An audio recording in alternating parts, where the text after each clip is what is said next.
Hello students, मैं doctor पूर्णिमा दीक्षित आपको BSc third year inorganic chemistry पढ़ा रही हूँ, जिसमें हम क्रिस्टल फील्ड थ्योरी पढ़ रहे हैं, जो कि सेकेंड यूनिट का फर्स्ट पार्ट है। और इसमें आपने क्रिस्टल फील्ड थ्योरी किस प्रकार से अष्टफलकीय संकुलों, चतुष्फलकीय संकुलों और वर्ग समतलीय संकुलों के लिए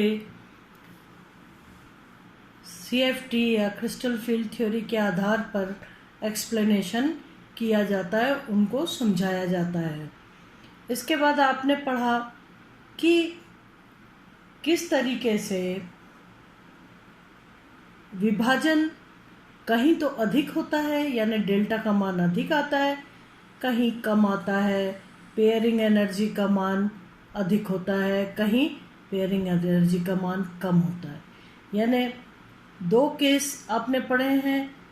एक ऐसा केस जिसमें डेल्टा का मान पेयरिंग एनर्जी के मान से कम हो, एक ऐसा केस जिसमें डेल्टा का मान पेयरिंग एनर्जी के मान से अधिक हो। अगर पेयरिंग एनर्जी का मान अधिक है तो पहले इलेक्ट्रॉनों में युग्मन या पेयरिंग नहीं होगी। अगर पेयरिंग एनर्जी का मान कम हो तो पेयरिंग पहले होगी।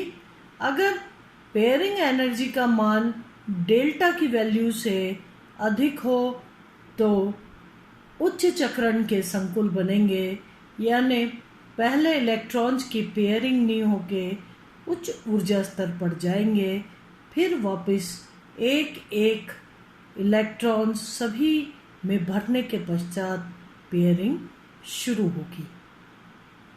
और अगर डेल्टा का मान अधिक है, पेयरिंग का कम है, तो निम्न चक्रण के यौगिक बनेंगे, इनर ऑर्बिटल कॉम्प्लेक्स बनेंगे। और इस तरीके से पहले निम्न ऊर्जा स्तर पर इलेक्ट्रॉन्स की पेयरिंग होगी और बाद में वो उच्च ऊर्जा स्तर पर जाएंगे। तो जो वैलेंस बॉन्ड थ्योरी ये नहीं बता पाई थी कि कब अंतःकक्षक संकुल, निम्न चक्रण संकुल या चक्रण युग्मित संकुल बनते हैं और कब बाह्य चक्रण संकुल, हाई स्पिन कॉम्प्लेक्स या उच्च चक्रण के संकुल और चक्रण मुक्त या स्पिन फ्री कॉम्प्लेक्सेस बनते हैं। इस बात का जवाब जहां वैलेंस बॉन्ड थ्योरी नहीं दे पाई थी, वहीं क्रिस्टल फील्ड थ्योरी ने लिगेंड्स के ऊपर भी ध्यान दिया और एक धातु आयन को स्थिर रख करके विभिन्न लिगेंडों के साथ धातु आयन के संकुल बनाए और उनके लिए डेल्टा ओ का मान निकाला। जिन लिगेंड्स के साथ धातु आयन एक ही है, लिगेंड भिन्न भिन्न है, जिन लिगेंड्स के साथ धातु आयन के संकुल बनने पर डेल्टा ओ का मान या डेल्टा का मान, विभाजन ऊर्जा का मान, स्प्लिटिंग एनर्जी का मान अधिक हो, उसे उन्होंने स्ट्रॉन्ग फील्ड लिगेंड या प्रबल लिगेंड्स कहा। डेल्टा का मान अधिक हो यानी विभाजन ऊर्जा का मान अधिक हो, उसे उन्होंने स्ट्रॉन्ग फील्ड या प्रबल फील्ड लिगेंड कहा। और ऐसे लिगेंड्स जिनके धातु के साथ संकुल में डेल्टा का मान यानी विभाजन ऊर्जा का मान कम हो, ऐसे लिगेंड को उन्होंने दुर्बल लिगेंड बताया। तो उनका ये कहना है प्रबल लिगेंड होगा तो डेल्टा का मान अधिक होगा और दुर्बल लिगेंड होगा तो डेल्टा का मान कम होगा। उन्होंने एक ही धातु आयन के साथ कई सारे लिगेंड के लिए डेल्टा के मान का अध्ययन किया और डेल्टा के अधिक मान से कम की तरफ बढ़ते हुए एक श्रेणी बनाई। इस श्रेणी को स्पेक्ट्रोकेमिकल सीरीज या स्पेक्ट्रो रसायन श्रेणी कहा गया, जहाँ पर अब आप देखिए धातु आयन वही, लेकिन भिन्न भिन्न लिगेंडों के साथ जब डेल्टा के मान देखे गए तो कार्बोनाइल के केस में, कार्बन मोनोऑक्साइड के केस में जो है डेल्टा का सर्वाधिक मान था, इसे प्रबल लिगेंड कहा गया, से दुर्बल लिगेंड की तरफ, यानी CO is greater than Cn minus greater than NO2 minus is greater than diphenyl sulfide pyridine amine isothiocyanate, then H2O, then OH minus hydroxyl, then fluoride, then chloride, then thiocyanate, then bromide, then iodide। यदि iodide यदि ligand के रूप में इस्तेमाल हो रहा है तो यहाँ पर डेल्टा का मान सबसे कम आ रहा है, जबकि यदि कार्बोनाइल लिगेंड की तरीके से यूज़ हो रहा है, इस्तेमाल हो रहा है, तो डेल्टा का मान सबसे ज़्यादा है। इसका मतलब कार्बोनाइल जो है ये प्रबल लिगेंड है, जबकि आयोडाइड जो है ये दुर्बल लिगेंड है। तो इस तरीके से डेल्टा के बढ़ते से घटते क्रम की तरफ एक सीरीज बनाई गई, जिसे स्पेक्ट्रोकेमिकल सीरीज या स्पेक्ट्रो रसायन श्रेणी कहा गया। स्पेक्ट्रो क्यों बीच में लाया गया? क्योंकि डेल्टा का मान अधिक है या कम है, ये हमको अवशोषण स्पेक्ट्रा से पता चलता है, एब्जॉर्प्शन स्पेक्ट्रम से पता चलता है, इसीलिए इसको स्पेक्ट्रोकेमिकल सीरीज कहा गया। ठीक है, इसी प्रकार से धातु आयन के भी उच्च डेल्टा प्रभाव से कम की तरफ बढ़ते से अधिकतम से घटते क्रम में जो श्रेणी बनाई गई है उसमें प्लैटिनम +4। देखिए, जितना धनावेश होगा धातु आयन पर, निश्चित रूप से लिगेंड को न्यूक्लियस जो है, नाभिक जो है, उतना ही अपनी तरफ अट्रैक्ट करेगा, आकर्षित करेगा। और लिगेंड जब नाभिक से आकर्षित होके नाभिक के बहुत करीब जाने लगेगा, तो जो नाभिक के चारों तरफ बाहर के इलेक्ट्रॉन है और लिगेंड के इलेक्ट्रॉन, इनमें अधिक प्रतिकर्षण होगा, और इसलिए जो विभाजन ऊर्जा है, जो स्प्लिटिंग है या डेल्टा का मान है, वो बहुत अधिक आएगा। क्योंकि लिगेंड तो अट्रैक्ट, जो केंद्र है, जो न्यूक्लियस है, उस पर धन 4 आवेश है, यानी बहुत तेजी से इलेक्ट्रॉन को अपनी तरफ आकर्षित कर रहा है। इलेक्ट्रॉन किनके पास है? लिगेंड्स के पास। और साथ ही नाभिक के चारों तरफ भी इलेक्ट्रॉन्स होते हैं, या आप सभी जानते हैं। तो जब ये नाभिक लिगेंड को आकर्षित करेगा तो लिगेंड के इलेक्ट्रॉन और धातु आयन के इलेक्ट्रॉन एक दूसरे को प्रतिकर्षित करेंगे, ज़्यादा आकर्षित करेगा, लिगेंड नाभिक के ज़्यादा पास आना चाहेगा, इसलिए प्रतिकर्षण भी अधिक होगा, और ऐसी कंडीशन में डेल्टा का मान अधिक होगा, या विभाजन ऊर्जा का मान, स्प्लिटिंग एनर्जी का मान अधिक होगा। इसीलिए प्लैटिनम +4 इज ग्रेटर देन, ये अधिक है, इसमें डेल्टा का मान से इरिडियम 3+, से पैलेडियम 4+, से रोडियम +3 और सो ऑन, इस तरीके से ये सीरीज बनाई गई। तो डेल्टा के अधिक मान से लेके और कम मान तक सीरीज बनाई गई, और जिसके आधार पर इन्हें प्रबल और दुर्बल में विभाजित किया गया। तो जो प्रबल लिगेंड्स हैं उनमें डेल्टा का मान अधिक होता है। इसी प्रकार से वो धातु आयन जो लिगेंड्स को प्रबलता के साथ आकर्षित करती हैं उनमें डेल्टा का मान अधिक होता है।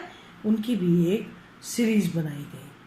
इस तरीके से आपको ये समझ में आया होगा कि डेल्टा का मान बहुत अधिक इम्पॉर्टेंट है, जिसके ऊपर रंग भी निर्भर करता है, क्योंकि जो डेल्टा ऊर्जा या विभाजन ऊर्जा का मान होता है उतना मान कोई भी उतनी ऊर्जा अवशोषित करके उच्च ऊर्जा स्तर पर जाता है, और इस प्रकार से वो कितनी ऊर्जा का अवशोषण करेगा, एक वाइट लाइट में जो 7 कलर्स होते हैं उनमें से किस ऊर्जा का अवशोषण करेगा, उसका पूरक कलर का रंग हमको उस संकुल का रंग दिखाई देगा। आप पढ़ चुके हैं इस बात को कि जब भी कोई 7 रंगों में से एक रंग का एब्जॉर्प्शन होता है, का अवशोषण होता है, तो बाकी के बचे हुए जो रंग होते हैं उनको कॉम्प्लीमेंट्री कलर्स या पूरक रंग कहा जाता है। उस रंग का वो संकुल दिखाई पड़ता है। तो इस प्रकार से डेल्टा के मान के ऊपर संकुल का रंग भी आधारित होता है। अब इसके बाद हम अगला टॉपिक पढ़ेंगे, factors affecting the crystal field splitting energy. ऐसे कौन से फैक्टर्स हैं, कौन से कारक हैं जो स्प्लिटिंग एनर्जी या विभाजन ऊर्जा को प्रभावित करते हैं। इसमें क्योंकि आप जानते हैं विभाजन ऊर्जा के ऊपर ही संकुल का रंग और उसका स्पेक्ट्रा आधारित होता है। तो ऐसे कौन से फैक्टर्स हैं, कौन से कारक हैं जो कि विभाजन ऊर्जा को प्रभावित करते हैं। इनमें हम सबसे पहले पढ़ेंगे धातु आयन पर आवेश। आप देखिए यहाँ लिखा हुआ है धातु आयन पर आवेश या charge on the metal ion. देखिए अभी मैंने आपको समझाया था कि धातु आयन पर आवेश की अधिक मात्रा होगी तो क्या होगा कि अगर धातु आयन के न्यूक्लियस पर अधिक धनावेश है तो बहुत तेजी के साथ वो इलेक्ट्रॉन्स को या क्षार को या लिगेंड को अपनी तरफ आकर्षित करेगी, ताकि वो लिगेंड पास में आके इलेक्ट्रॉन्स की शेयरिंग करे। तो इसीलिए जिस धातु आयन के ऊपर अधिक चार्ज होगा उसके डेल्टा का मान भी अधिक होगा, और धातु आयन पर आवेश की मात्रा बढ़ने पर जो लिगेंड है उसको तेजी से अपनी तरफ आकर्षित करेगी, और इसलिए न्यूक्लियस के चारों तरफ जो इलेक्ट्रॉन है वो लिगेंड के इलेक्ट्रॉन को अधिक प्रतिकर्षित करेंगे, और इस प्रकार से डेल्टा का मान बढ़ जाएगा। उदाहरण के तौर पर अगर हम देखें तो उदाहरण के तौर पर आप देखें तो आप देखिए FeH2O6 2+, और दूसरा है FeH2O6 3+। FeH2O6 आप जानते हैं H2O एक्वा जो लिगेंड होते हैं उन वो उदासीन होते हैं, और 2+ चार्ज ऊपर आया है, इसका मतलब आयरन की जो ऑक्सीकरण अवस्था है वो +2 है। इसी प्रकार से FeH2O6 3+ में Fe की जो ऑक्सीकरण अवस्था है वो 3+ है। तो इस प्रकार से क्या होगा, जब धातु आयन पर आवेश की मात्रा बढ़ेगी, इसके जब स्पेक्ट्रा लिया गया तो डेल्टा O का मान जो है वो इस केस में 2+ के केस में 9400 सेंटीमीटर इनवर्स, ठीक है, जबकि इसके लिए डेल्टा O का मान आया 13600 ये डेल्टा ओ का मान है 13,600 सेंटीमीटर इनवर्स। ठीक है, तो ये क्या बता रहा है कि जब धातु आयन पर आवेश की मात्रा अधिक होगी तो डेल्टा ओ का मान अधिक होगा, और इसलिए इस सेंटीमीटर इनवर्स के जो विकिरण है, जो रेडिएशन है, वो इलेक्ट्रॉन अवशोषित करके उच्च ऊर्जा स्तर पर जाएगा। जबकि आयरन पर अगर +2 चार्ज है तो चूंकि +2 चार्ज है तो लिगेंड को कम आकर्षित करेगा +3 की तुलना में, और इसलिए विभाजन ऊर्जा का मान कम है, जो कि आपको स्पेक्ट्रा से ज्ञात होगा। अब हम आज जो है इतना ही पढ़ेंगे, और अगले लेक्चर में ये विभाजन ऊर्जा को प्रभावित करने वाले कारक factors affecting the crystal field splitting energy continue करेंगे, आगे पढ़ेंगे। आज के लिए इतना ही, धन्यवाद।